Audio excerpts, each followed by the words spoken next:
Welcome to Neurosomatics of Holiday Self-Care. We are really excited to see you all here. As everyone is coming in, please share in the chat where you're coming from, what brought you here today. If you feel comfortable sharing that, we love to learn more about you. Cool. Really neat to see so many folks here today. Thank you for making the time to learn about your nervous system and practice some self-care today. Truly, as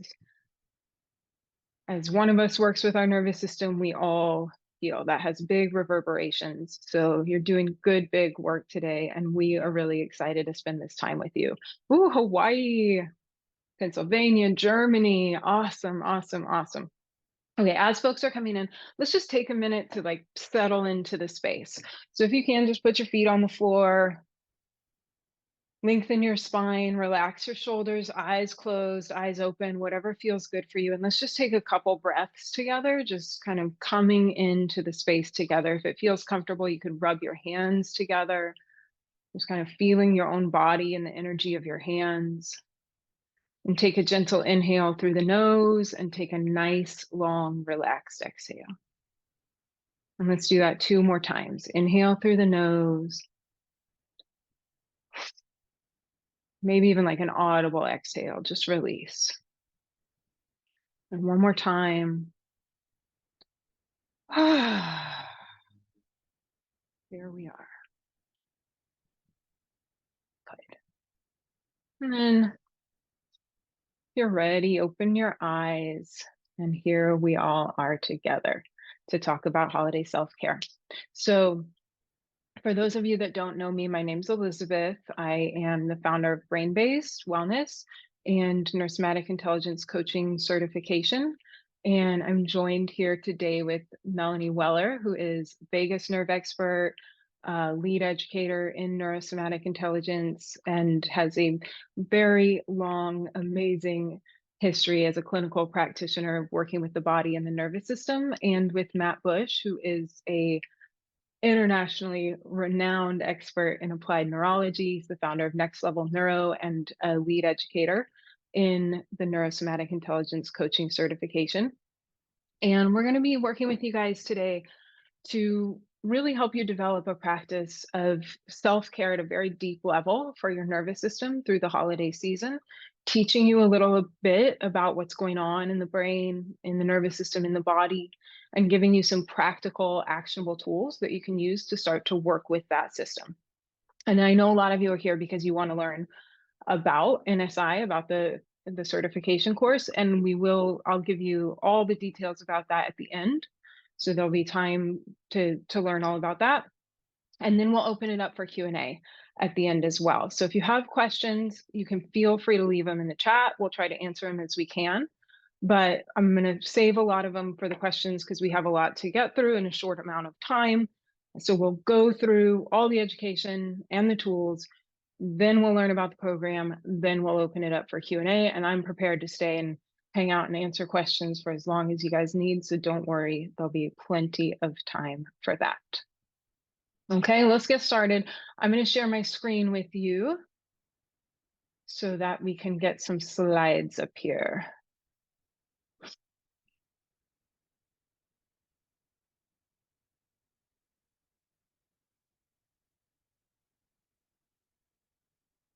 Okay. All right, so this is Neurosomatic Intelligence, and today we're talking about holiday self-care. And again, if you guys want to leave in the chat what brought you here today, that's always awesome for us to see and know. So holiday self-care is a big word. And what we're really talking about today is a very deep level of self-care, a level of self-care that goes all the way to our operating system, our nervous system. And you know, I have a lot of experience with the holidays being pretty tough, and I'm someone who's been in personal development for a long time, and yet would still come to this season that can be really beautiful. And there's a lot of opportunity for connection and pleasure with all the food and the festivities, but would also sometimes find myself in pretty dark places or really shut down, really overwhelmed. And I sometimes had shame about that would come up. Like, why am I still here? Why is this happening over and over again? And it wasn't until I really learned about my brain and my nervous system and what all is going in with that stress load, with neurotags and emotional flashbacks, that things started to make sense for me. I could look at things with more altitude, and I could start to develop a way of working with my own operating system to create change in that little by little over time, right? Like the dose that worked for my body. And so I hope for you guys today that you'll take away some self-awareness that maybe gives a little more self-compassion, especially if you're in the field of healing, you're a therapist, you're a coach, you're a practitioner. We can we can be hard on ourselves for not being able to perform through this season, and we're taking on a lot at the same time. And so as we learn about some of this stuff, it gives us the opportunity to look at our own behavior and our own responses differently. And, we all have a brain and a nervous system, and we all deserve to understand how that works, to know how to use our own technology. And we say around here a lot, a phrase coined by Matt's lovely wife, Kathy, that neuroscience is the science of hope because it teaches us that we're always changing, we're always adapting. And when we understand how our nervous system works, we get to have some agency over how that change is occurring. We get to use neuroplasticity to drive change in any area of life in the direction that we want. And so understanding this and developing this framework is going to give us more capability to be able to change our holiday experience. So what is big picture neurosomatic intelligence? It's that understanding of how our operating system works and having the ability to recognize how different inputs coming into our brain and our body are affecting our nervous system. And because they affect our nervous system, they're changing the outputs that we experience. They're driving our behavior, our ability to connect or our reaction to disconnect, our ability to stay present and grounded or dissociation, right? All of these are driven by the inputs coming in. And so when we can understand that, we have the ability to recognize these inputs are affecting my nervous system and that's creating this output. Then we have the ability to think about how can I change those inputs? How can I work with my nervous system to change the neural pathways, to change the outputs that I'm experiencing? And that intelligence of the operating system is neurosomatic intelligence. And the whole framework is a combination of applied neurology, which is a very low tech way of working with our nervous system through sensory inputs to create positive adaptation and create change. Somatics, processing stress and emotions through the body, learning how to work with the body to release, to become more resilient to stress, and to reconnect to our intuition that comes from in here, right? And then vagus nerve health. Luckily, we have a very incredible vagus nerve health expert with us who will teach us all about how that is our nerve for that connection to our body and for connection with each other.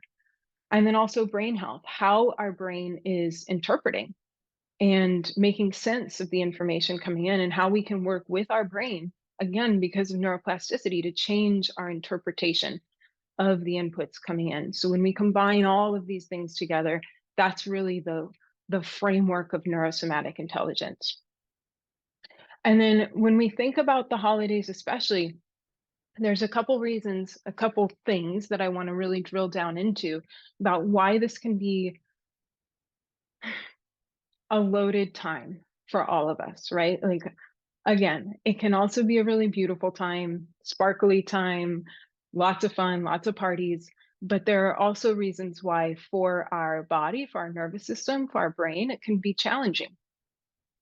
One of those reasons, like I mentioned briefly before, is this idea of neurotags, of emotional flashbacks, of the way that our brain organizes information that can be patterned by our past experience and drive us at a very physiological level into different outputs.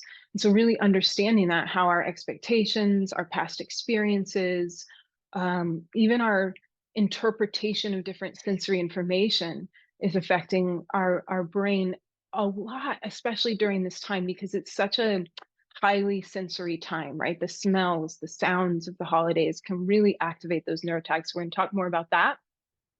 Also, just looking at the stress increase of this time and really thinking about the physiological aspects of stress and how that drives the outputs that we experience, the financial stress that can come, the just constant inundation with stimulus, right? Social engagement, stimulus from our phones, like there's just a lot going on. And that stress level affects our health, but also our behavior and the outcomes that we experience then. And then also looking too at how, especially as practitioners, working with clients, a lot of heavy things come up for our clients during this time too, right? We all know that the holidays are associated with higher rates of suicide, higher drinking, lots of family and relational stuff comes up, and now in interaction with our clients, we're taking all of that in too. We're interacting with their nervous system, and that has an impact on ours. So it's really important to be able to process that stress and re-regulate and take care of our own nervous system in that container. So Matt's going to talk to you guys a little bit more about neurotags. Yeah, so first big concept that we kind of want to talk about, so you kind of understand where this idea of neurosomatic recovery comes from, is called a neurotag. These used to be called neural signatures, and sometimes they're referred to as neural pathways. But the thing that makes it a neurotag is the uniqueness of it. Okay, it's completely individual to you or to a client that you might be working with. But what a neurotag is by definition is a collection of different brain areas that all work together, kind of like a symphony, all the different players in the symphony, to create neurological outputs. Okay. So every thought, feeling, emotion, every action that we take, we call those outputs. They're things that your nervous system will generate or your brain will create. And so every symptom is an output, every action is an output, every coping mechanism or behavior is an output, every thought is an output. Outputs are generated by neurotags. Neurotags are trained or conditioned over time by our experiences and by the meaning that we layer upon them, like how we learn from experiences and learn to survive, learn to thrive in success, or like have success or be, happy, healthy, or to just get out of a situation with our survival.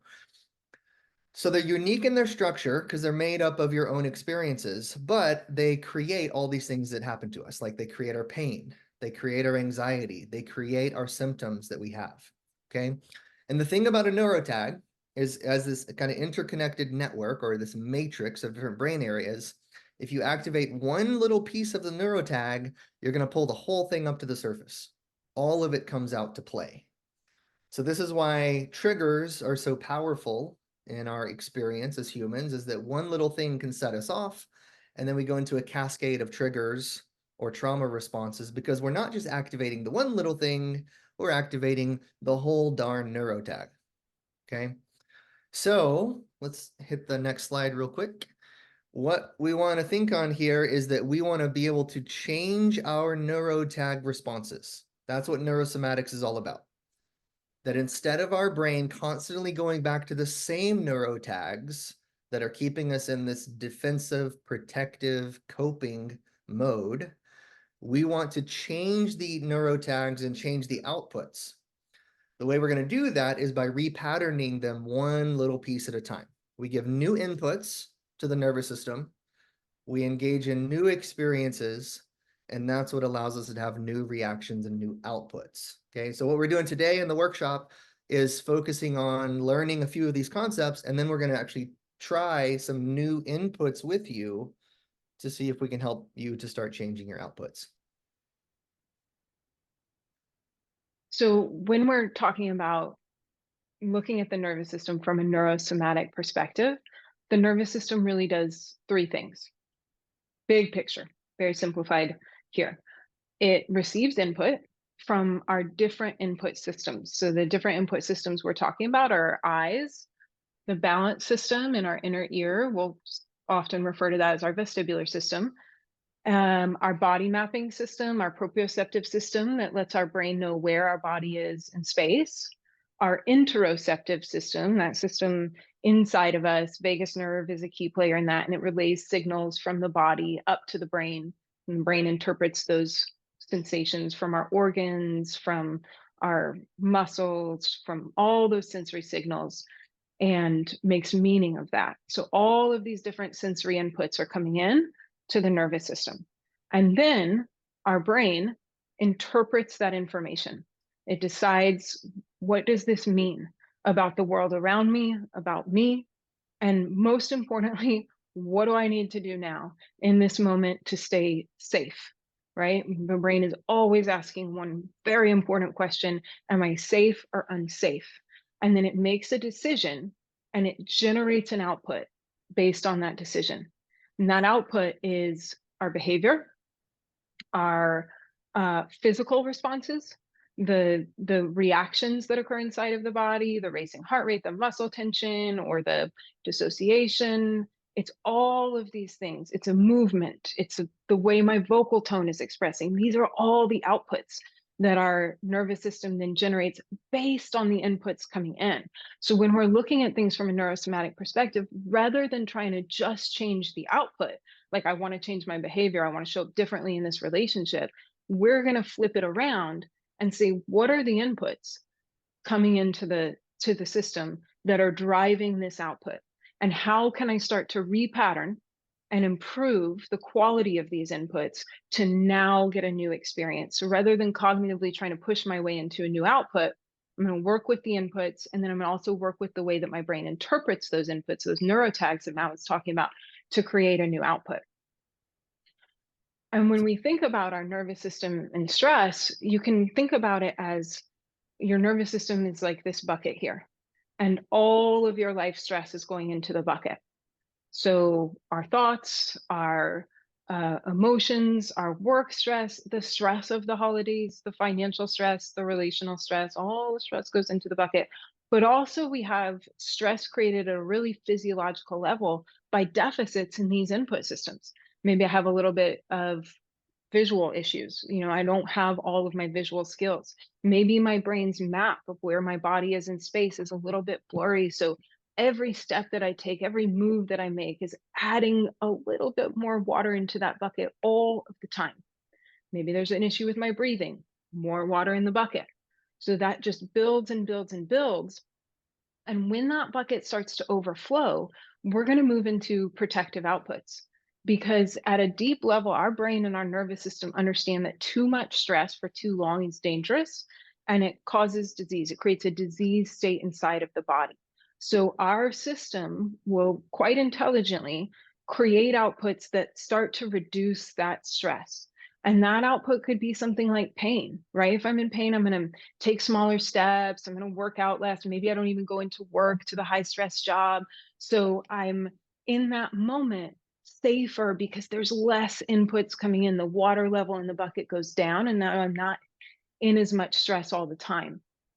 And it can also be coping behaviors, right? Eating a bunch of food, drinking alcohol. These are all ways that we can self-regulate to come out of that chronic stress state. So our behaviors are also just a way that our system has adapted to regulate ourselves, right? It could be an inflammatory response and one of the F responses. And so by working with the different input systems, what we're doing is decreasing that water level in the bucket on a second by second basis, because we're getting better information coming into the brain all of the time.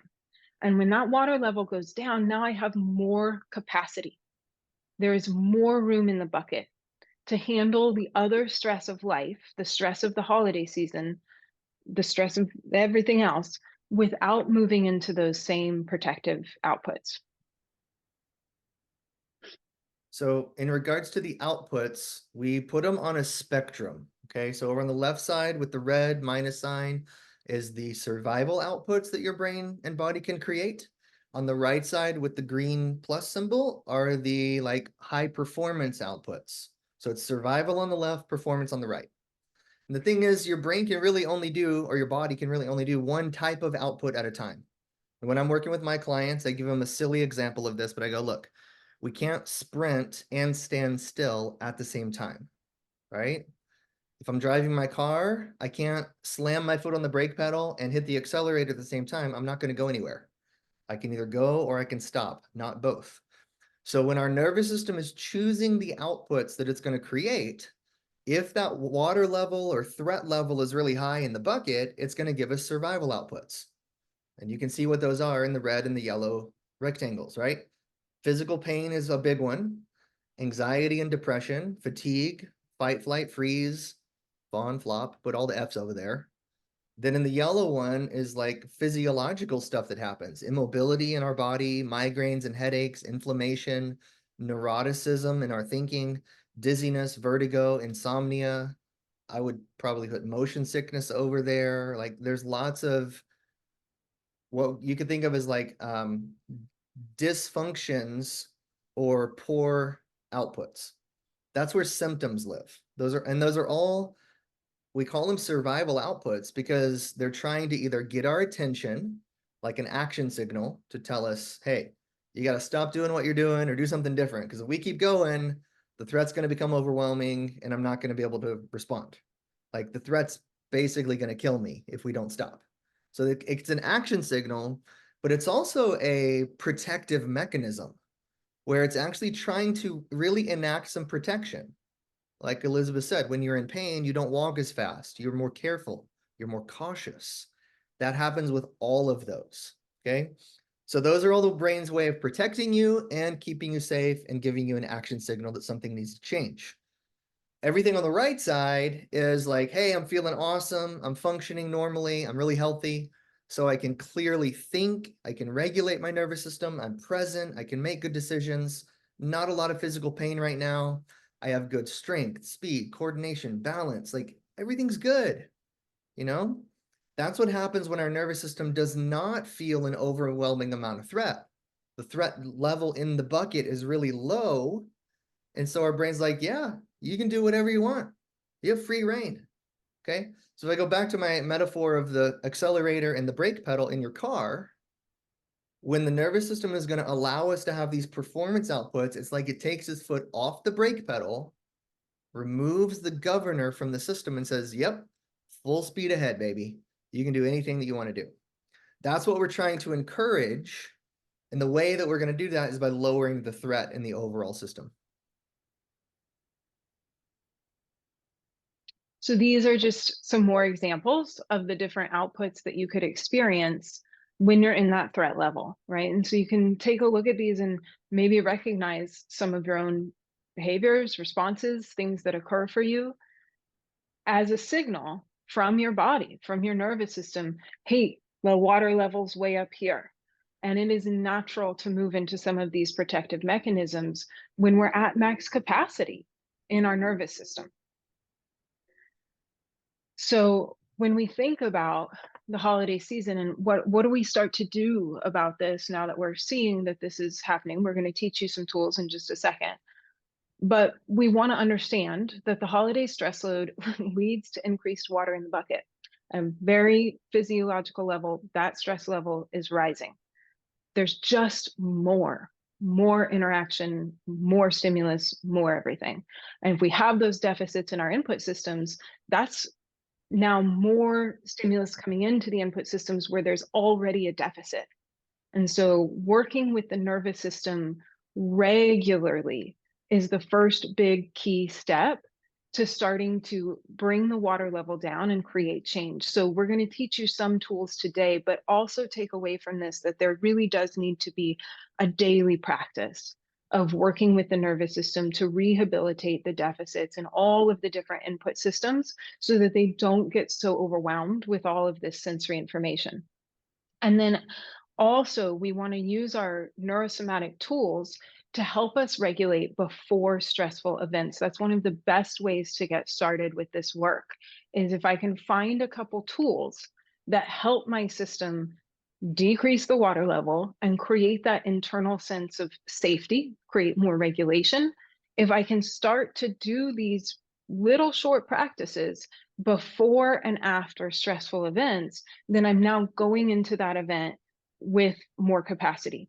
And then I'm helping myself to regulate afterwards. So we just start to weave these tools in and out through our day as we're interacting with other people. Before I do this workshop, when I'm about to do my finances, like I use my neuro tools to work with my system, create safety, and then afterwards I process the stress and reuse the tools. So you want to sandwich these higher stress events with actual direct stimulus for your nervous system that helps it. You really want to speak to the nervous system in the language that it understands through these sensory inputs.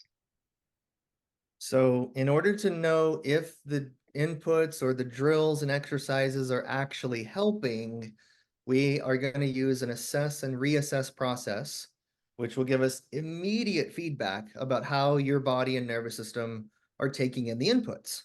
Okay. This is what's kind of cool about neurology, is that you can see changes in the body almost instantly. So in other kinds of training, whether it's strength training or fitness or athletics or a health trial that you might have been part of, normally you don't get to reassess until 6 to 8 weeks later, right? The practitioner, the clinician is like, yeah, we're going to put you through this protocol. We'll do this training. You're going to come in and do all these treatments, or you're going to do this at home. And then in 6 weeks, we're going to find out if it's working or not. Well, the nervous system doesn't work like that. In the nervous system, you can find out immediately if something is working or not, right? So it's kind of like if you were going to go on a train ride. I use a train because it'll fit. But if you're going to take a train from New York to Los Angeles, right? You're getting into the subway, getting on a train over in New York. You're like, man, there's a lot of trains around here. I don't know which one's the right train. Well, if you go and you just get on a train, you're not going to wait 6 hours or until you go, hey, am I on the right train? Like, you're going to want to know that information, that you're headed in the right direction immediately before the train leaves the station.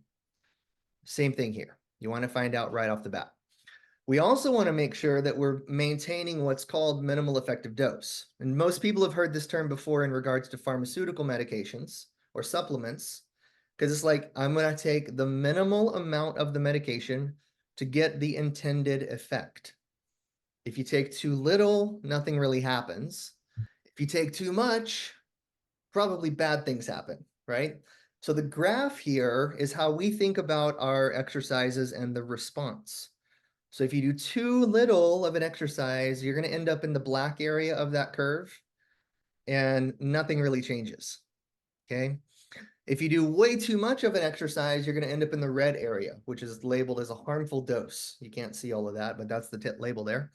So we want somewhere in that green response of a sweet spot, meaning we've given the body and the nervous system enough of the input to adapt and change, but not so much that it starts to feel threatened by the activity that we're doing. So we're trying to just kind of scratch the surface and go, okay, here's how we start to adapt. And here's the cool thing. This is different than forcing your nervous system to adapt. So at some point, if you've been through some trauma recovery or you work with clients who have, most people at some point try to just force their way through it. I'm just going to show up. I'm just going to push through. I'm just going to do it.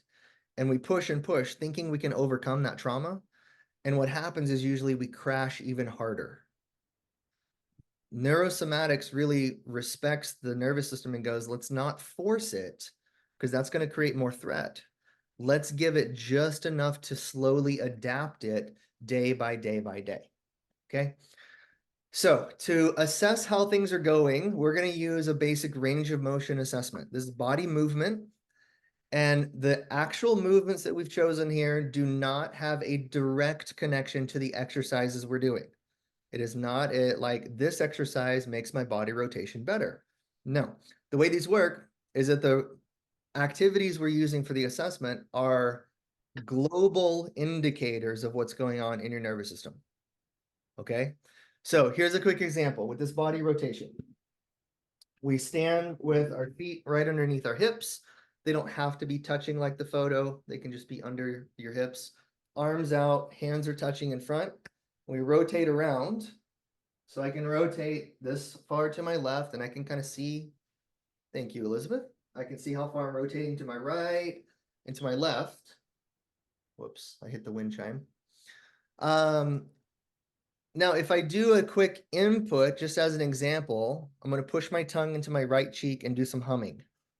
And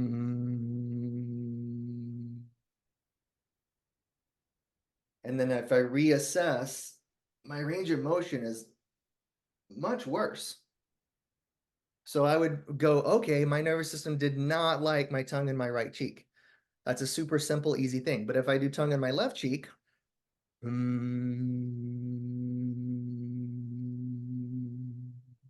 I reassess that one, I can turn all the way around farther than I went to start with. Okay. So instantaneous change in the nervous system. My tongue position doesn't have anything particularly to do with body rotation, but I'm using the body rotation as a global indicator that says, if my range of motion got better, my threat level went down in the bucket and my nervous system feels more safe. If my range of motion got worse, like the first one, that is because my threat level went up a little bit and my nervous system is protecting me. It's putting its foot on the brake pedal, not letting me move as much. Okay, so body rotation is the first one that we can try. Elizabeth, you have a slide for the second one? I The do. second You want is me to? yeah, you can share that. The second is a shoulder range of motion. So what we're going to do here is shoulder internal rotation. So you start with your arm in a elbow bent position, 90 degrees, and you're just going to rotate from the shoulder, like you're rotating your palm down toward the floor. Yep. Perfect. Now, ideally, you keep your elbow level with your shoulder. You can see in the picture that our client is cheating a little bit by letting his elbow drop down low. So you want to keep it up level with the shoulder as you do this rotation. But if your rotation gets better and your palm goes down farther toward the floor, that's good. If it gets stuck and you can't rotate it, that's hitting the brakes. Okay. So we can use either one of those for today's activities. All right, let's go to our first exercise. So what I need for you all to do at home is do one of those assessments. So we're going to set a baseline. Okay, we need to find out where you are first to start with. So you can either hands together, do your full body rotation, or if you want to, you can do shoulder rotations here. All right. So once you have your baseline, our first drill is a quick reset for your visual and vestibular system. If you don't know that word vestibular, that's your inner ear, your sense of equilibrium, okay? So these can be kind of reset, activated, and kind of brought back to homeostasis by doing a tapping exercise on this structure that the arrow is pointing at, okay? So what we're looking at here, the red bone here is called the temporal bone. It's part of your cranium. And we want to find the part of the temporal bone that's right in front of your ear, that part that's kind of stretching forward towards your cheek. So the technical name for this is the zygomatic process of that temporal bone. Basically, it's the bone you feel right in front of your ear, okay? So once you've located that, we're just going to work on one side at a time, okay? So you want to sit or stand in neutral posture, nice tall spine. We've already done our assessment before the drill. So what we're going to do is we're just going to tap on that spot about 10 times. So I did 1 to 10, only on one side, and I'm going to reassess. That's way better than my earlier drills. Huge improvement for me. So my brain goes, yep, right side tapping, awesome reset. Okay. Now I'm going to try the left side. So I'm going to tap 10 times on the left. Okay, let's go reassess. Oh, tightened up. Both sides are tight. My rotation of my shoulder is tight. So my nervous system and body go, nope, I don't need the left side. I don't like that one. Okay. If there's no change, nothing changed at all, that generally means you need a little bit more of the input. Like you have to have more load or more input before any kind of adaptation begins to happen. So if 10 tapping did nothing, maybe try 15 or 20 and see if something begins to change. Now, one side for me was good, one side was not so good. What we're going to do is we're going to have you keep the ones that are good. So as we go through the rest of this call, you should be making a list of the ones that are good for you. All right. So for me, tapping on the right side goes on my list. The ones that are not so good, we're just going to discard. Right. And there's really no such thing as a bad drill. This is just information. Right. It's the kind of like if you were sitting at a diner and I was your server and I came up and go, hey, would you like some dessert tonight? And if you're like, no, I'm full, no thanks. Okay, maybe another time. It's just like that. Like, hey, nervous system, do you want to do this drill? No thanks, maybe another time. So don't worry about it. You just discard the drills that are not good. You keep the ones that are really good for you. Those are the ones that you're going to practice. Okay? So that's the first exercise. Hopefully one of those gave you a good response. Okay, awesome. That was a great response for me. Let us know how you guys are doing in the chat. And again, if you have questions, keep putting them up in there and we'll answer them as we can, and then we'll get to them more at the end. Okay, the next one we're going to do is some movement for our feet. This is to help clear up our body map so that our brain has a better understanding of where our feet are. So when my brain knows where my feet are, has a good, clear picture, every single step, a little bit safer, little less threat coming into the nervous system all the time. And how we start to clear up that body map is through really intentional and precise movement that stimulates the mechanoreceptors inside of the joints, and it sends that signal up to the brain about where the foot is. And the more that signal gets activated, the clearer that pathway becomes. So the first thing we're going to do is do a little sensory stimulus for our feet. So you want to not use your own skin on your skin. So if you have a cloth or something, a sock, grab that, use your t-shirt. And all we're going to do is just rub our feet. So pick one foot to start with, and you're just going to rub on it, give it a little love, rub all around it. Try to stay as present as possible while you're doing this. So just kind of think about, can I feel this? How about this here now?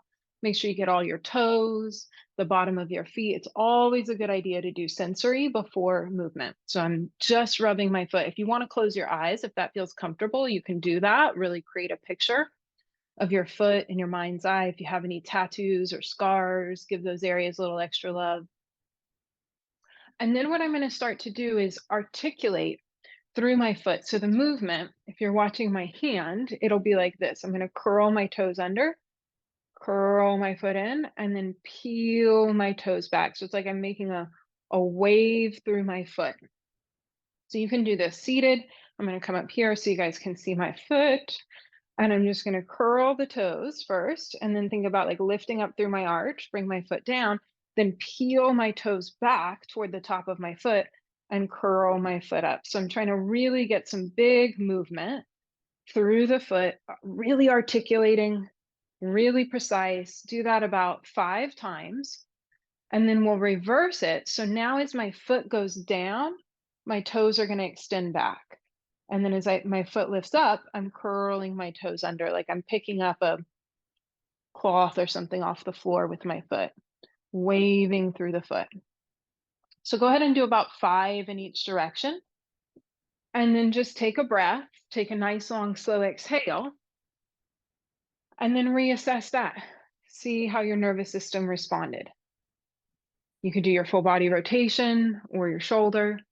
And then you can repeat that on the other side. Sensory stimulus, always testing the different sides separately, giving yourself some sensory stimulus, mapping it out, closing your eyes if that feels okay, really trying to engage with those sensory sensations. Where do I feel more? Where do I feel less? This is my foot. This is my body. These are my toes. And then after that, start to wave through the foot, curling the toes under, lifting up the arch. So it's kind of like toe ball, arch, about 5 in one direction. And then the toes go back towards your shin as your foot goes down and curl under as your foot lifts up. Got some dog love in there, Rose. It's good for the nervous system too. And then once you've done about 5 in each direction, take a breath in, take a nice long slow exhale, and then reassess that. And now we're just communicating, like Matt said, with the nervous system. Do you want this? No? Okay. Set it on the side. If you do, if you respond well, jot it down. These are going to be these kinds of tools that you want to do before those stressful events. Okay.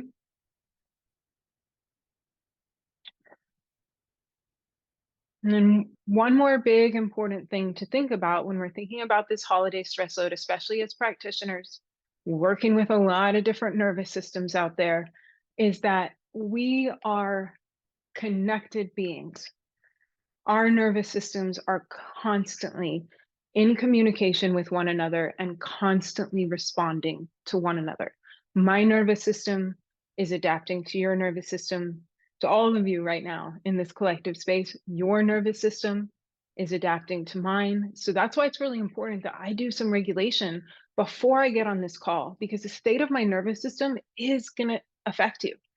And the state of your nervous system is going to affect me also. So we have a quote here by Luis Casalino. Single human brains do not exist in nature. Without mutually stimulating interactions, people and neurons wither and die. It's called apoptosis in neurons. In humans, it's depression, grief, suicide. We need that connection with one another. We are quite literally wired that way. So from birth until death, each of us need others to interact with and feel safe with. And so we have to look at the brain and the nervous system in a community of other brains. So when we are working with clients, we are impacted by our client's nervous system. That's why it's so important, especially as we're going into this season where there is a lot of collective dysregulation, to be able to process the stress after. If I'm with someone, even though like I do a lot of nervous system training, I got some capacity there, but if I'm with someone who's really dysregulated, it is going to affect me. My system is going to start responding in that stress response. And that's okay, right? We want to be able to show up and work with other people, but we also have to complete that stress response for our body. We have to process that stress after sessions. So we want to sandwich our client sessions with high payoff neuro tools, like the ones that you're learning today, the ones that work really well for you. And then we also want to move that stress through. So in between sessions, actually doing something to process the stress at a physical level that has occurred in your body, so that you're not just going right from one session into the next, letting that stress compound and build up and then lead to the protective outputs, taking a moment to have a transition where you process the stress. So we're going to learn one really fun stress processing tool that we call chicken breathing, or you could say expressive meditation. And this is a great, really effective way to discharge the stress, to complete the stress cycle. It's really simple and easy to do. So you've already done your assessments. Let's come up to standing. And we're going to process a little bit of this stress. I'm going to teach you the movement first, then we're going to do it a little bit all together with some music. So the first thing we're going to do, you might want to have a tissue handy or nearby. It's okay if you start to get some tears or a little bit of saliva or snot, right? These are, if you start yawning a lot, that's great. These are all just somatic releases of that stress. Okay, if you feel okay closing your eyes, you can do that. If not, that's fine too. And then you just want to stand and face the wall, have a nice blank spot to look at. Okay, so we're going to start to rapidly and forcefully exhale in and out through the nose. You can have the exhales still be longer, so we're not moving into hyperventilation, but like pushing that air out. We're going to bend the elbows and we're going to flap our arms like a little chicken. And you're going to let your arms hit your rib cage. So you're actually getting some impact to your bones. Some of our stress response is completed from signals from the bones. So we want to get that impact. And then we're going to stomp our feet. So we're breathing. Okay. All right. So I'm going to stop this screen share for just a second so that I can share some music with you guys. And we're going to do it for just a few minutes, not minutes, moments. Okay, so go ahead and get yourself set up, start your breathing. All right, then we're just gonna stomp it out.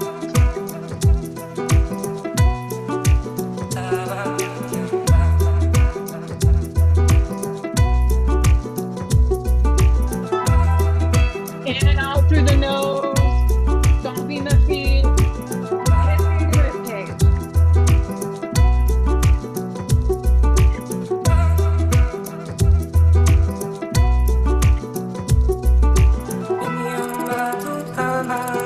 Good. Maybe about 10 more seconds. If you need to do it seated, that's okay.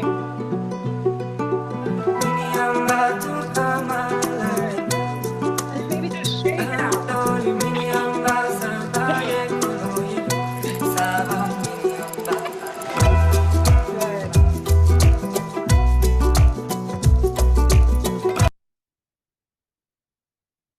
Okay, stop when you're ready. Zoom is giving me a signal that my language might have switched to a different language. That's funny. Okay, just take a couple breaths. Yes, and then reassess it. Notice how your body responded to that.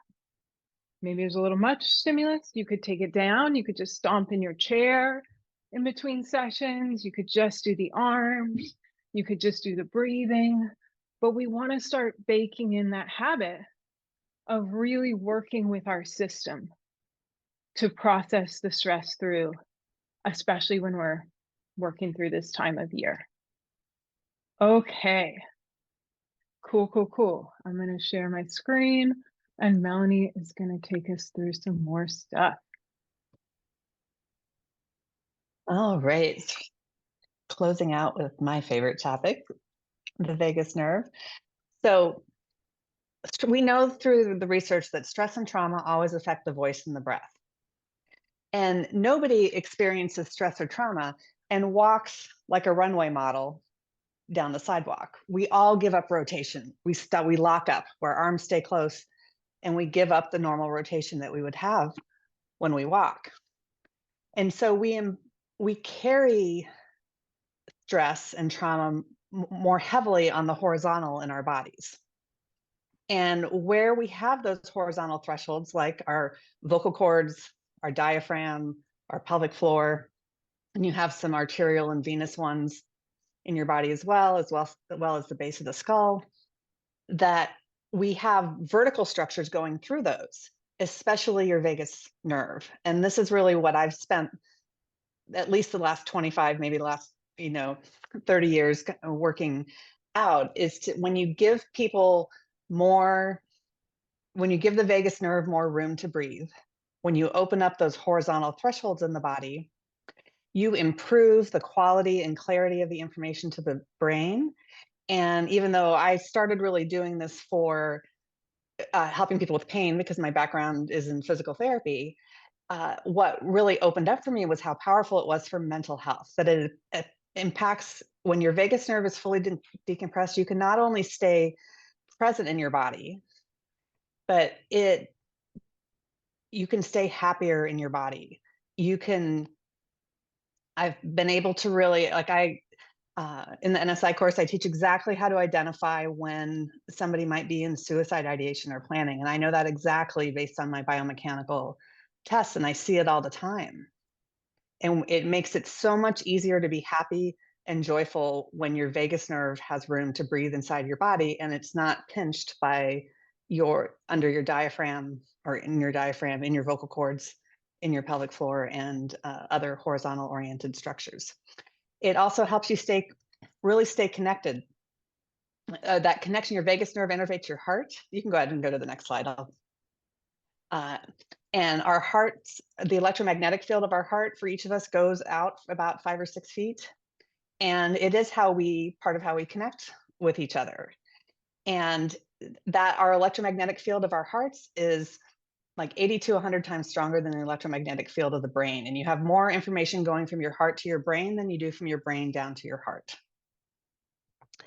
And so your vagus nerve does tons of things. These are really just some of the highlights. That it's your grace under pressure. It's if you've ever had stage fright, that's your vagus nerve being really dialed down and your fight and flight system, your sympathetic system taking over.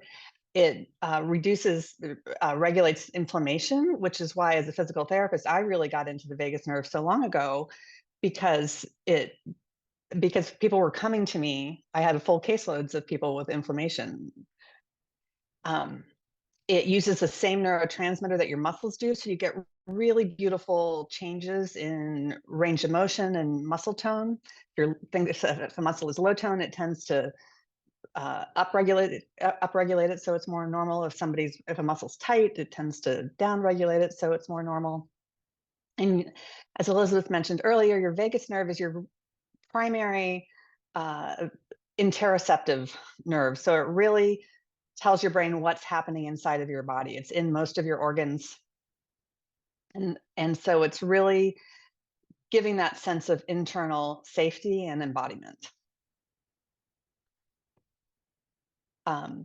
And so one of the ways, yeah, that's okay. I think I covered most of that. So when you're assessing, one of my favorite assessments is to assess breath. And so Elizabeth, maybe take down the slide for this so that everybody can see me a little bit better. And so to do that, if you have the motion to do it, put one hand on the front of your chest and the other hand comfortably on your back. Okay. And if you can't do that, just put a hand on the front of your chest, or just maybe breathe a little bit. You could put them on either side of your ribs, either up or a little bit lower, if that works out. And so just take a couple of deep breaths and just note what your hands are doing. Okay. Is all the movement in the hand that's on the front of your chest and your back hand is staying still? Is the movement vertical? Are your hands going up and down when you breathe with your shoulders? Or are you feeling an equal excursion front to back, which would be the ideal? Okay. And so you just note where it is, and kind of that ratio of movement between your front hand and your back hand. All right. And so one of the places that the vagus nerve gets compressed is at the back side of the heart. And so to undo that, you can do helical, or I call this helical breathing. And what you do is cross your left ankle in front of your right. And so you can be seated for this. You can do it standing if you have the balance. Want the slide, Melanie, or you want me to keep it down? Well, go ahead and pop it up for a second. I'll just give everybody the visual, and then I'll take them through it. I love this exercise for when, like, if you help your friend move furniture and you think, oh, I'm going to pay for that tomorrow, that this really helps. It will really minimize all of that. Okay, so there's the position. Left ankle in front of your right. You're going to take your right hand, cross your body comfortably towards your opposite leg. Left hand behind your head. If you have limitations and can't do any of these, don't worry about it. You can go ahead and take the slide down, Elizabeth. The best, or one of the, I don't know, maybe the best thing about your brain in terms of a lot of this is that it doesn't see doing something and imagining doing something is any different. The same parts of the brain activate. So like you can imagine doing bicep curls and you will actually get stronger. Okay, there's research around that. So you can really, if you can't do this, you can really just imagine yourself in the position or get as close as you comfortably can. Okay, so left foot in front of right, right hand across body, left hand behind head. Now I want you to inhale into the back side of your heart. So you're going to try and, which is maybe a little bit more left shoulder blade side, but even just trying, what you want to do is really expand your ribs towards the wall or the chair or whatever's behind you. You're going to try and reach your heart backwards.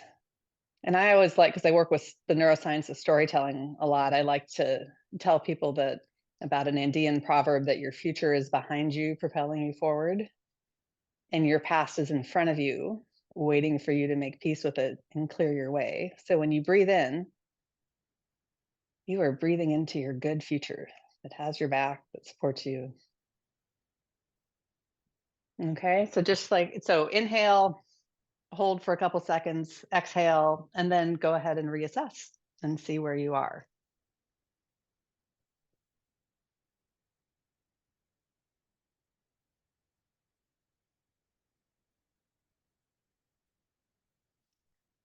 Yeah, Piper, if you can't put your hand behind your head, don't let, for all of these exercises, don't let not having a physical limitation stop you from getting as close as you comfortably can to it, or just holding the vision of, the image of you in that position while you breathe or do whatever you need to do. Awesome. You guys, let us know how you're doing in the chat. Somebody asked, what if I got worse? What if I got worse after the stress processing? It's okay. You can find lots of different ways to process stress. But now you know how to know if that's something that your nervous system is responding well to or not. So you just try different ways and reassess after that. And then you can always follow something that's negative with one of your tools that was positive, like Piper said.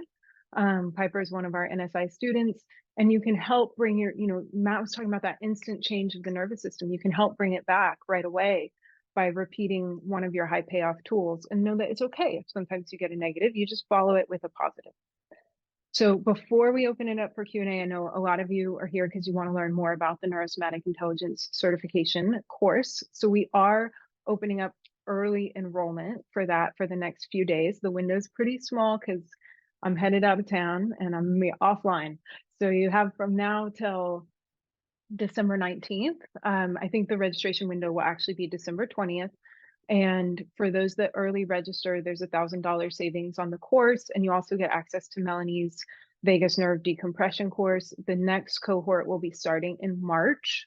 It's a 12-week program with Matt, Melanie, myself, also Jennifer Wallace, co-host of Trauma Rewired, creator of Trauma Rewired, and an amazing integration coach that has really taken NSI into the space of integrating peak somatic experiences, and Amanda Smith, who is a high-level applied neuro practitioner and also works in traumatic brain injury, and just a really incredible educator. So it's going to be a really great course.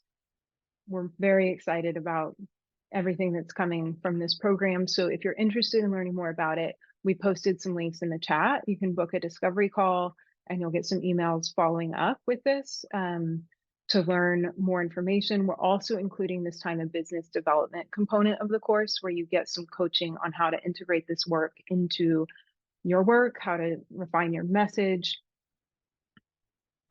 express your value, communicate this work with the world, because we're really bringing a new profession out into the world. So we really want to support you guys in growing your business from your education that you get with us as well. It's an ICF accredited course. And yeah, so if there's any questions about that, we can answer them in the chat as well. That's most of that information. And then you can stay connected with all of us too. You can find me at brainbase.com. Matt is at Next Level Neuro. Melanie is at melanieweller.com. So you can connect to all of us there.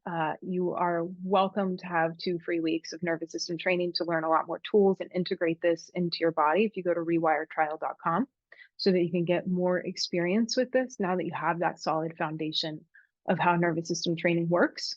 Go get yourself more tools and get into that daily practice. So, and then you can find us on all the socials as well. Okay, I'm going to stop my share and we will open it up. Who has questions, thoughts, comments? And yes, Rebecca, no worries if you have to pop out, there will be a recording sent. I have Awesome, a Stacey. question. Yes, yeah. Yeah, hi. I have a question about, I don't know, I have a hard time assessing what works for me and what doesn't because I overthink things and I have trust issues. So I get I appreciate what Matt said about if there doesn't seem to be an effect, you need to hover a load and to repeat it. And I get that a negative response would be really clear, but I've tried, a number of tests so far, and as of yet, I haven't had a strong negative response, but I've had some positive responses. And my over intellectualizing self is saying like, but is it because I'm rewiring? Is it a neuro response, or is it just because I'm repeating it? And with repetition, one would expect to have more range of movement. Does that make sense? With the range of movement. Yeah. So I've tested. Yeah. if you're getting positive responses, don't overthink that too much. Allow that to be like, wow, my nervous system is responding positively. That's great. And a lot of the tools that we taught you guys today here are tools that are very often positive for a lot of people. They're typically like high payoff tools that work for a lot of different people. And so if you're getting the positive responses, that's great. And then with the assessment process, it takes a little bit of time, right? We're learning to speak a new language, the language of the nervous system, and to find the nuances and find the assessments that work well for us. And so it is about kind of cultivating that daily practice. And the more you do it, the more you engage with your system, the more you start to really understand and recognize those responses. You can find the little places where your body's communicating to you. Oh, I'm clenching my jaw some. Oh, my shoulders are elevating. And that comes with time. And so it's okay to not feel like you have a crispy, clear assessment practice right away. It takes some time and practice with your body. Matt or Melanie, you guys want to chime in on that? Sure. I think, yes, it takes some time, and it's like, I find that for myself and my patients and clients that you can go through phases. Like sometimes everything responds really well and it feels really good, and then it's kind of like you start, and then all of a sudden you unpack something else and you get ones that are a little more threatening, or the detail, like you create safety in so many systems that then those deeper threats come to the surface, and you have to deal with them. And so it's an always evolving kind of thing. But if you're getting positive response, like I got almost overwhelmingly positive response to almost anything for a long time until I had to then those deeper things came up, and that it's just a continually evolving thing. I'm good on that one. Good. Kelly, you have a question? Yeah, thanks for all of this. I guess my question is you sort of started to address it there at the end, is as nervous systems adapt and like we become more aware of things, like of being and we're able to move out of like a stress response, then do we find that the positive, negative responses, like the list of drills that we find are like high impact drills, is that going to change over time, or like the high impact drills are like always like going to be there for us, or like we have to constantly sort of evolve along with our nervous systems? Is how that works? It definitely changes and evolves. So our system is always adapting and responding. And so the stuff that was really new, novel stimulus for your nervous system initially may not be after a while, because you've rehabilitated that thing, you've gotten that pathway clear. And so this really truly is about cultivating a practice of continuing to work with the nervous system. And there are many ways to progress the tools. So you can change body positions, speed, you can add load, you can stack them with one another to change the intensity. So as you have your like basic toolkit, over time, you can really expand that to like an infinite toolkit, because there's all kinds of different ways you can add variables to the tools and combine them with other tools so that the stimulus stays novel and your system continues to adapt. And we go beyond that place of like just getting out of survival mode into really coming into a high level of performance, because our nervous system is getting healthier and more resilient and healthier and more resilient. And so we can take more stimulus, we can do more of the work. And so it definitely changes and evolves with your nervous system. It's a great question. Matt, Melanie, any thoughts on that?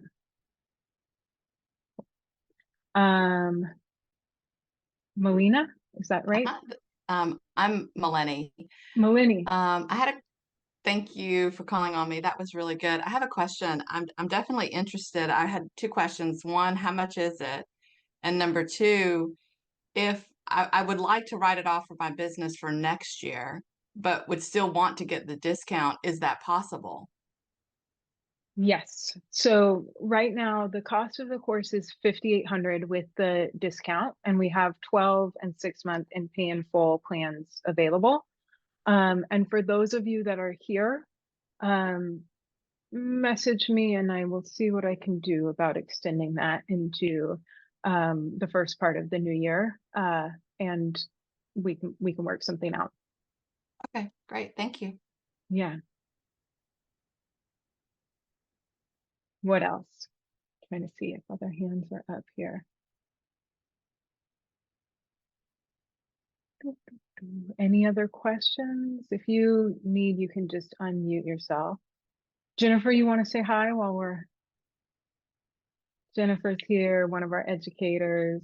Hi, y'all. It's so nice to see you and to be here with you. And like Elizabeth said, I'm booking discovery calls, so it'd be really fun to connect with you and just answer any questions that you have, or sharing anything about your work and how your work and NSI will complement each other so nicely, because there is no modality that NSI doesn't completely complement and help take you to the next level in so many ways. NSI is so expansive. So awesome. Yeah. Jennifer's taking calls. I'm taking calls. So those links are there and we are here for it. We're here to connect. What else? Anyone else have a question? Yeah. I had another question that Yeah. she just sort of brought up. So you had mentioned that there would be a component of integration where you could help us integrate it into our work. I'm a coach, and so trying to figure out, would that be, what exactly would that be? Would it be an hour call with somebody? Would it be? So the way that we have the program set up is throughout the entire course. We're really working with you guys. And everybody who's coming into this course is a practitioner. Usually some people are just starting their coaching business or wanting to transition into neurocoaching, but we have a lot of therapists, coaches, medical practitioners that comprise the training. That's most of our cohorts. And so as we're teaching you guys this framework, it's all about how to weave it into the existing work that you do. It's not so that you can become just a neurocoach and only work with people's nervous systems. It's about how to bring nervous system health and nervous system awareness, nervous system literacy into the work that you're already doing, to make all the amazing stuff that you guys are already doing that much more powerful and give you this deep base of knowledge about the nervous system. And so that's throughout the whole course, the framework is really geared toward that. And then once the educational component of the course ends, there will be 6 modules of business development that are really geared towards giving you guys the tools and the ideas, the understanding of how to really integrate this into your business. And then there will be 3 live calls with Carrie Montgomery, who's a business development and brand expert who is also a neurosomatic intelligence certified practitioner. So she really gets what you're trying to do and is going to be working with you guys and coaching you in those live calls to bring this into your work. Okay. And when are the calls? When are like the classes? The classes, so there's live lectures. There's 12 live lectures, and those are going to be on Thursdays from noon to 2 Central. and they usually run a little bit over because we stay and do Q&A much like this. And so, I would book like 2 hours to 2.5 hours for that. Everything is recorded. It's put into your course the next day. You guys have lifetime access to the material, so you can watch it as much as you need. Okay. Then there's also a weekly coaching call with either Jennifer or Amanda to work on really practicing the tools, doing case studies, answering questions that came up between lectures. And those are on Thursday evenings and Wednesday afternoons. Mhm. And then the business development calls will be in the month following the course. And I'm not sure the exact time, but we'll split them up so that we can accommodate as many different time zones as possible.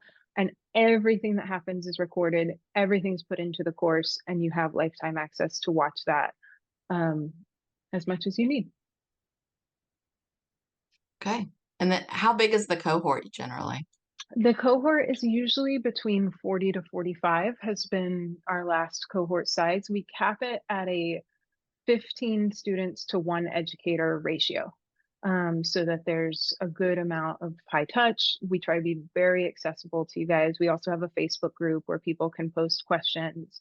We also do practice pods where we put you guys into groups so that you can get together based on your time zones and practice teaching each other, connect as the community.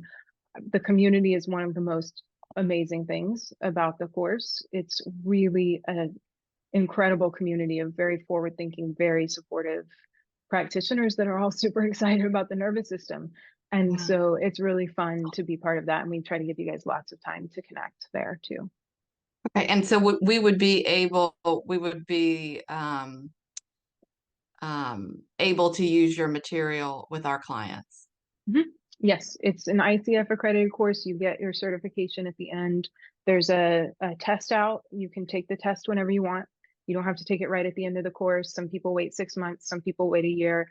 Once you pass the test and you've done all of the lectures, whether that's live or you've watched them after, then you get your certification and you are a certified neurosomatic intelligence practitioner, and you can use the tools with your clients, use them in your business, and be accredited for that. Okay. And why do we have to wait till March instead of getting started? I know. Well, yes, I know. We put a lot into every single cohort. Yeah. And so for us right now, 2 cohorts a year is kind of where we Yeah. cap out. So we have 1 in the spring and 1 in the fall, and that may change in the future, but Okay. for right now, we want to make sure that we can bring you guys a lot of us, like, everything that we've got in here. Mhm. So, and we also take time between the cohorts to take Mhm. feedback, revise stuff, and keep evolving the program too. Okay. Thanks.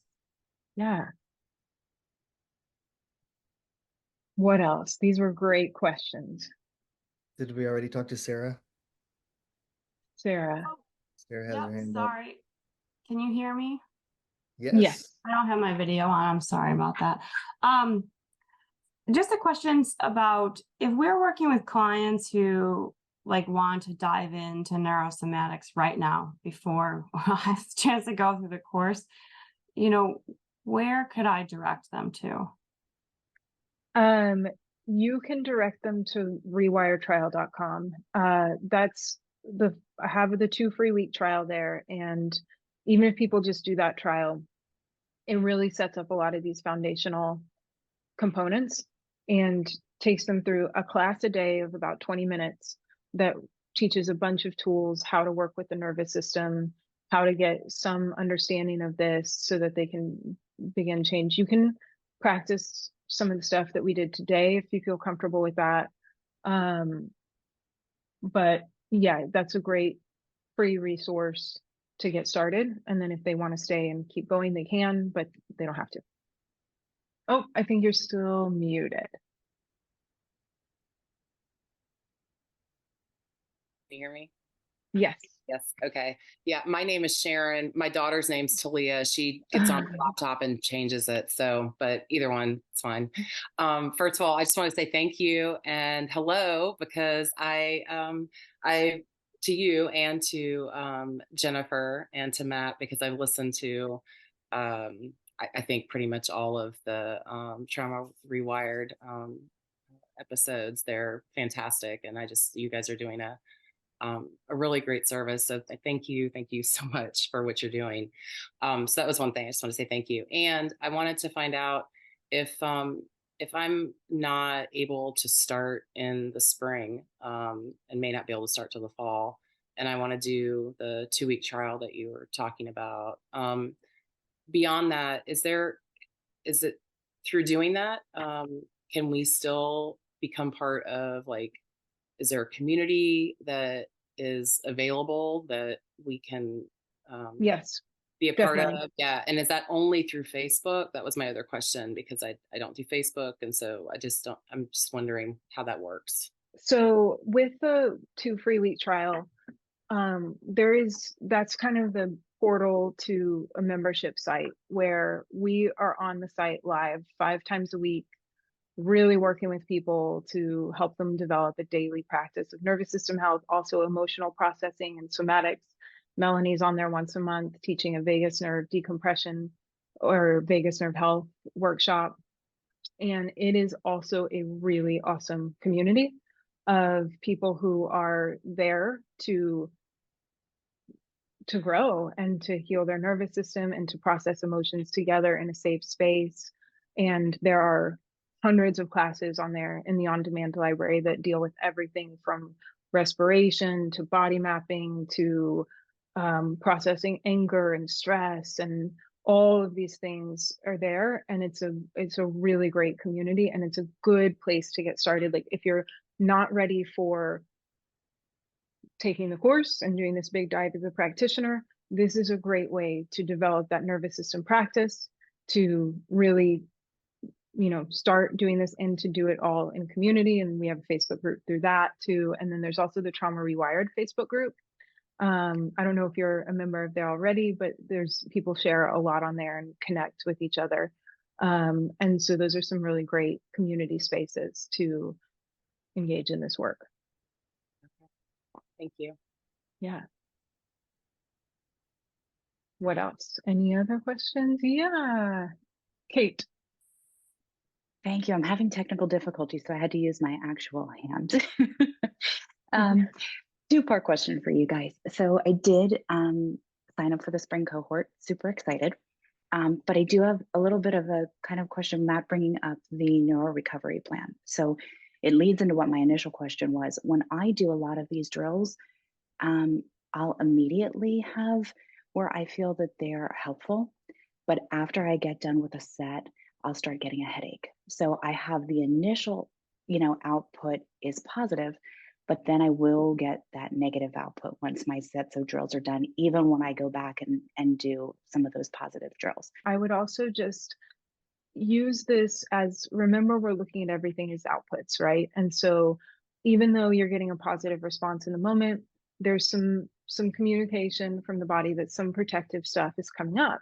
And so we want to dial it back a little bit. So whatever you're doing, decrease it by, like, take it down to 1 repetition of the drill, take it down to doing it seated, or maybe just visualizing it, like what Melanie was talking about, so that you can begin to work with your nervous system, but really scale back in the intensity of it so that you can then reassess and see, like, do I still get these same outputs if I'm decreasing the intensity and I'm starting to just slow the process down a little bit, knowing that my nervous system and my body is really in a rehab state of, how can I calibrate that stimulus so that it is going to not push me into that protective mechanism, and just continuing to be, like, real gentle with yourself on that, Melanie. Yeah, I just want to chime in that for that I don't want it to get lost how powerful NSI is for physical issues. Like, as the physical therapist in the group, I will tell you, and we've had tons of our students especially resolve, like, we had one even resolve her epileptic seizures that she was having with NSI. And so the amount of pain reduction and like post-concussion symptom recovery that you can get is, that it's all going to benefit you. Sometimes, though, when we're really in a sensitive spot and our nervous systems are more reactive, it can be helpful to have more regular access to somebody one-on-one to rehabilitate that more completely. So that's just, but yes, I just wanted to kind of, even though we do talk about trauma very much expresses through the body as well. So I just wanted to kind of and they're all great programs. I love all of it.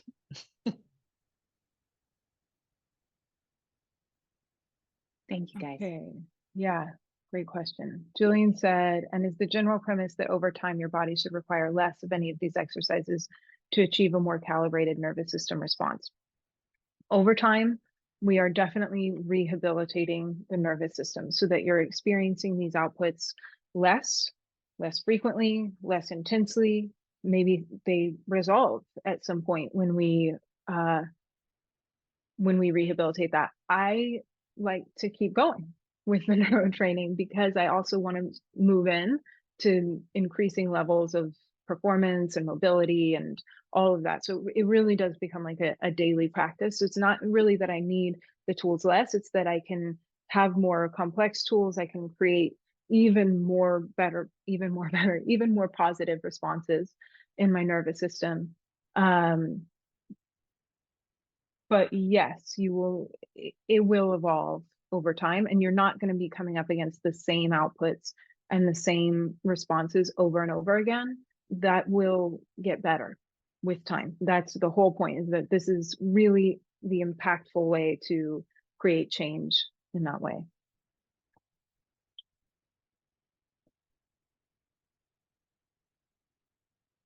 Yes, we have a database coming in the new year for all our certified practitioners, and that'll be on the NSI site. It's in the works, almost there. Thank you guys so much. Anyone have any other burning questions? Okay. Oh, sorry. I just have one question. I accidentally just, this is Sarah. I accidentally just direct messaged somebody. But can you speak to how this program is different from other somatic-based programs like somatic experiencing? Yeah, for sure. So NSI is very, very focused on the nervous system and nervous system health in a really practical, actionable way. And some of our key focus points that I think differentiate it from some of these programs are, we're really teaching you guys a way to assess and reassess for every individual person what is right for their unique nervous system, because everybody is so different. And so the same like somatic practices, and I love somatic experiencing, but everybody's going to respond a little bit differently to that. And everybody's capacity is a little bit different. And so by developing this framework, we really have a way to understand how someone is actually responding to that, and then how to dose that work appropriately. And then by using these tools and regularly working with the nervous system, it's a really powerful way to create capacity in the system for that emotional expression, for that emotional processing. Because for some people, coming into the body is really scary. It's a really big deal if you've been in dissociation for a long time, and you can try to pop into the body and have these somatic processing experiences, and it can lead to some really severe and big protective outputs: dissociation, pain, anxiety. And so what we want to do is really give you guys a way to work with the nervous system to make that stuff safe, and to know that you're doing it at the right dose for that person. And then to be able to work with the nervous system and the body to really integrate the work that comes through in somatic experiences, because we can have these experiences, but then how do we bring it into our daily life? How do we carry those truths through? How do we keep using our voice, keep setting boundaries, keep being embodied, stay present? All these things that we see and we understand in that container also requires a daily practice of integration in the nervous system, and having the knowledge about what is going on in the brain and the nervous system allows you to have that daily practice. Matt, Melanie, you guys want to? Yeah, no, I think the dosing is probably the biggest difference, because I don't know anyone else that teaches dosing really well in the somatic space. And whereas somatic experiencing they use more psychological based systems in addressing their techniques, where we're using your physical systems, your vision, your vestibular, your sensory. So it's very nuts and bolts in that way, really foundational, and very I think like more concrete, less abstract, and easier then to apply and see the results, and for people to really engage with, is what I would say. Got it. That's helpful. And would you say, just one last question, as we're going through this, I'm like, wow, this sounds really great for myself, and I want it for my clients. Would taking this course starting in March like achieve both, or would you suggest, doing an individual program for myself and then also doing the course? The course will achieve both. Okay. One of the most amazing things that we see through the course is first the changes that happen for the practitioners themselves, right? You're really immersed in the work of nervous system healing, nervous system work, right? You're doing the live lectures, you have the practice sessions, you're on the brain-based site, that's included in the course too. You have your daily practice, you're working with each other, and your nervous system changes first. It always begins within, and then it comes about. And so and it's accelerated in the course for the people who go through it because of that deep immersion. And so we see really big changes for the people who go, like Melanie was saying, someone who stopped having their seizures, people who move out of long-term protective patterns, find their voice again, start to really understand boundaries, have big physical outputs change. Like when we were getting together and sharing wins at the end of this last cohort, I mean, it's kind of like, it still blows me away. Like, obviously I believe in this work, or else I wouldn't be doing all of this. And when I hear all of that has changed for people, it's like, holy shit, this really works. And it's so it definitely it starts for you too. Yeah, it's endlessly delightful. And as healthcare providers and mental health care providers, we're all doing the thing we need most to heal ourselves. Like, I mean, we all are across the board. Like, I just spoke and I just trained a bunch of I just did an in-service for a dermatology office, and it was just hilarious. I mean, I didn't really say it this way, but like the issues that they were all having are so related. Like, they're totally figuring out their skin, their boundaries. It was really interesting to see it all play out, but it always does, no matter what your specialty is. I mean, this is all about me figuring out my own vagus nerve. And so we all do, that's what we all do. And so, yes, you will get all of that out of, for yourself and your clients out of the course. Yeah, that's great. Thank you so much. Thank you. Matt, you have anything on that? I agree. Yeah, I mean, the transformations that happen for the practitioners during the 12 weeks are unbelievable. And then when we get to hear back of what's actually happening with their clients, it's just amazing. So yeah, both will be accomplished by taking the course.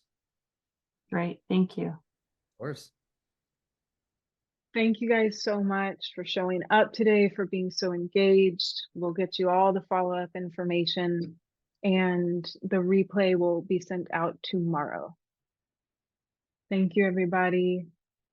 Thanks, everyone. Bye-bye. Thank you. Bye.